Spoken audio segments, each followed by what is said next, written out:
If you want to be deeply rooted in self-worth and you long to experience more inner peace and freedom, if you yearn to move through the world in a way that offers more ease and flow, then I want you to know that it is possible. When we tap into our feminine energy, when we live and lead from our feminine energy, this allows us to move through the world in a different way. And this is how you become the woman of your dreams. The very first gift when we reclaim our feminine energy is that we start to live as our authentic selves. Now, I know that there's so much about authenticity and being your authentic self that it's quite boring when you hear the word, but I really want us to pause for a moment here and tap into what being your authentic self truly means for you.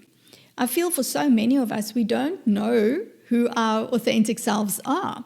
We don't know ourselves. We have a lot of self-awareness. We've done a lot of work around our patterns and our habits, and we still don't have a grasp of who we truly are at our core. We all want to be loved, right?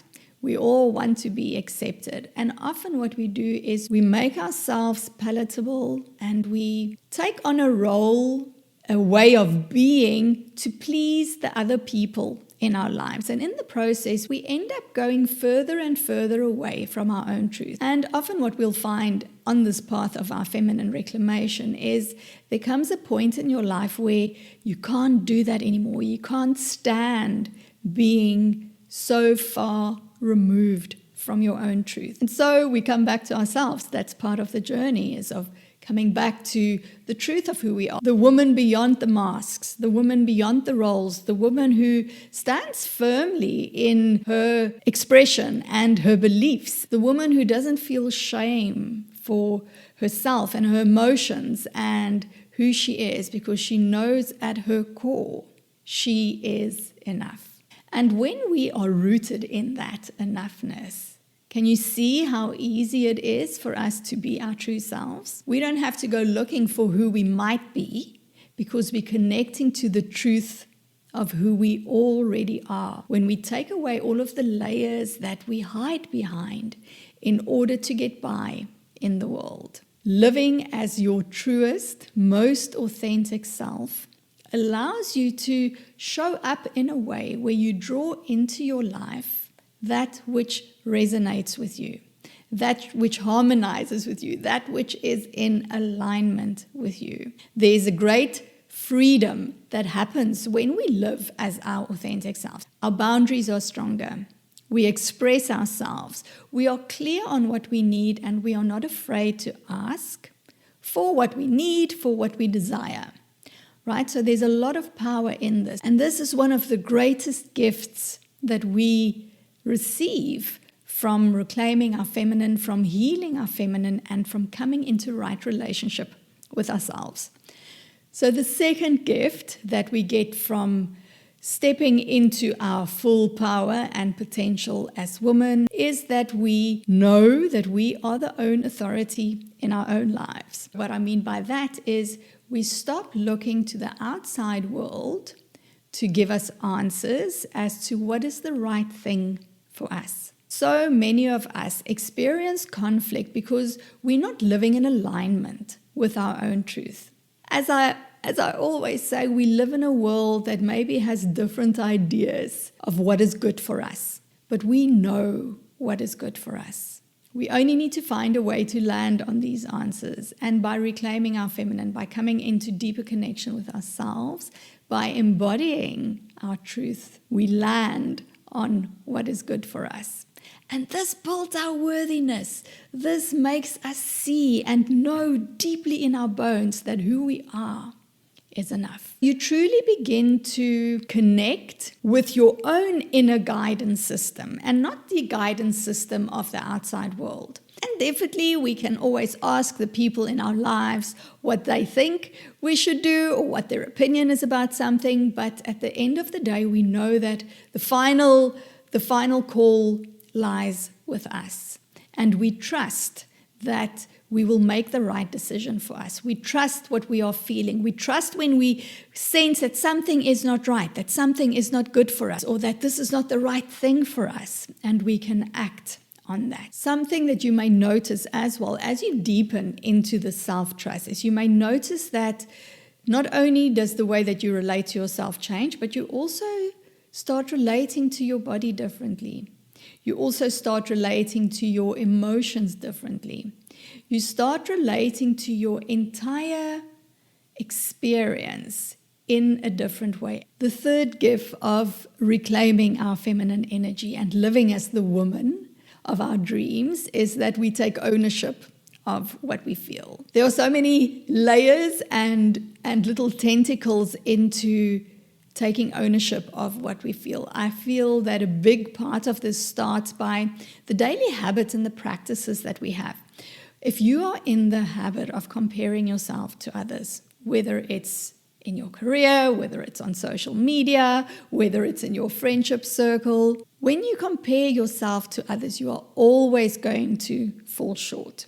It's confirmation bias. You're always looking for confirmation that what you are thinking or feeling or experiencing, that is your truth. Unfortunately, the result of always comparing ourselves to others, and by the way, this is also encouraged in the world, the feminine is collaborative, the masculine is competitive. So we end up comparing ourselves to others to see how we are doing. We measure our own worth against what we see others in our circle doing.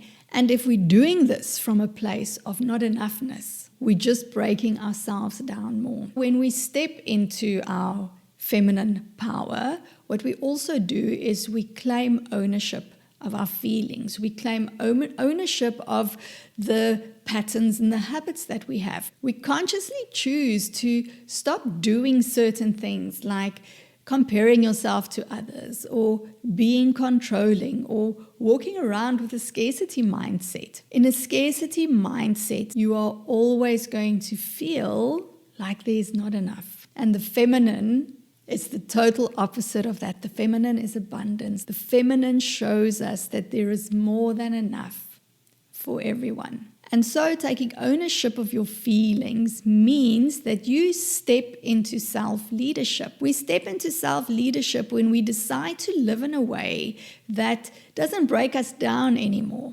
but we decide to live in a way that lifts us up, so that we aren't only uplifted from the inside, but we can also uplift our relationships, and we can uplift the people in our lives, and we can uplift our planet. Part of taking ownership of how you feel also means that you need to redefine how you see and believe success should feel like, should look like, and is like in your life. Many of us walk around with an externally defined definition of success. We find someone else's definition of success and we try to apply that in our own lives. Again, leading us to comparing ourselves, leading us to not feeling worthy, and making us forget that we are all unique. We all have our own life situation and our life experience. And so the gift of reclaiming our feminine and redefining success on our terms puts us back into our power. Can you see that?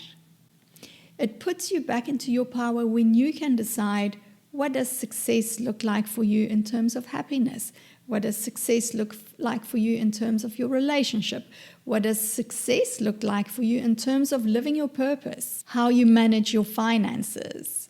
This is true empowerment, and this is a gift of the feminine. So let's go on to the next gift now. And gift number 4 is when we step into our power, when we embrace our feminine, when we reclaim all of who we are, we also are able to release the past. And I just want to pause here a little bit. Many of us have experienced horrendous things in our past. Many of us are experiencing horrendous things even today.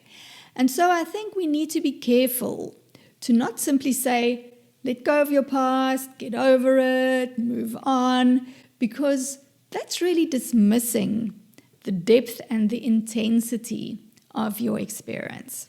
However, what I also want to say is that your past does not define you. You don't need to be who you were in your past, and you don't need to be what happened to you in your past. And for me personally, in my own feminine reclamation journey, in releasing my past and moving on, as it were, I found that embodiment was an incredibly valuable skill for me to do this. If we only try to move on the level of the mind, typically what I see happen is our self-sabotaging patterns come out. The moment that we start going into unsafe territory, which is the territory where we let go of the parameters which has defined us up until that point. Embodiment and working with the nervous system, I feel, is incredibly important to help you create that safety within your body, to help you feel safe in all of the experiences that you've gone through, to let your nervous system learn that it doesn't need to be in fight and flight anymore, to also teach your nervous system to let it experience how it feels to relax, how it feels to soften, and how it feels to open. Technically, it's not correct, but I find it helpful to think of my masculine as my fight or flight part of the nervous system. It's very good, it's very helpful, we need that, but we don't want to be there all the time. And I think of my feminine as the rest and digest. When we become skilled in both, when we teach ourselves how to not only be in that survive mode, which we can find ourselves stuck in if we continue to relive our past, if we continue to hold judgment about what other people have done to us or what we've done to other people or the different experiences that we had, the traumas that we experienced. It can really keep us stuck in survival mode. When we are stuck in the survival mode, it really robs us from experiencing the fullness and the richness of life. And so embodiment was for me one of the most, as I said, valuable gifts that I could ever have learned in my entire life, to allow me to come back into my feminine and to walk this path of reclaiming my feminine essence. The very next gift that I want to share with you is the gift of feeling, being, allowing, and accepting everything that is. For me, the secret to experiencing inner peace and having that inner freedom and inner liberation is to welcome and let whatever is happening internally be. To allow it to be there, to allow it to also exist within you. You're probably familiar with this expression, what you resist persists. Now, I've thrown around that expression before I really got into a deeper knowing of what that really means. And from where I am today, the expression, what you resist persists, means to me that as long as I'm pushing up against whatever internal experience is alive in me, it's going to stay there. It won't be able to be resolved and released because I'm hardening myself against it. I'm bracing myself against it, and I'm protecting myself against it. It takes a lot of courage to dive within. It takes a lot of courage to face your shadows, to unearth what is there, and to bring to the light all of those parts of you, even the parts that you've denied and even the parts that you feel shame for. And that is a huge, huge gift of the feminine. She alchemizes our shame into power. We don't need to use all of our life force to try and hide who we are. We don't need to use all of our life force to avoid what we are feeling, because we're allowing all of that into our experience. And then the final gift, I think we are number 6 now, the final gift that I want to share with you today is that your receptivity gets turned on. As we move through life, we build up so many layers of armor to protect us and to keep us safe.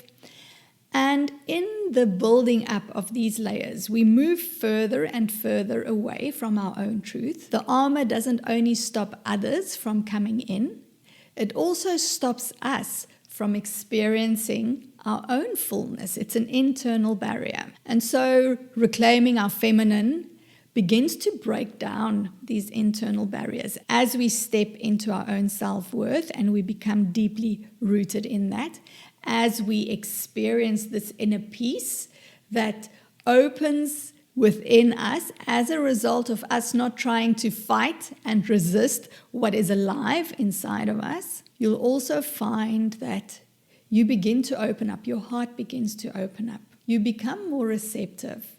You're willing to be vulnerable so that you can receive. We have to be willing to soften and lean back and open and allow. Vulnerability requires trust. Trust in ourselves, trust in the universe, trust in the process. And this brings us into deep resonance with our own desires. That's why when we soften into our feminine, we can draw into our lives that which we desire. The masculine law of attraction is all about having this clear vision and then going out and taking action. And the feminine is about having this clear vision, dipping into the desire of what we long and what we yearn for.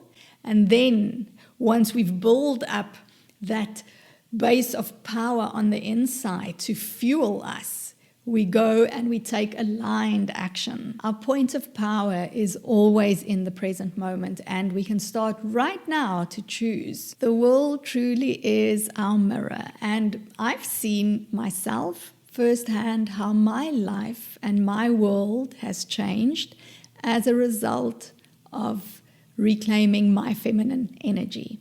And so I truly hope that wherever you are on your path, if you need a little light, that what I shared with you in today's video has given you that light. I'd love to know how this episode landed for you, so please let me know in the comments your takeaways.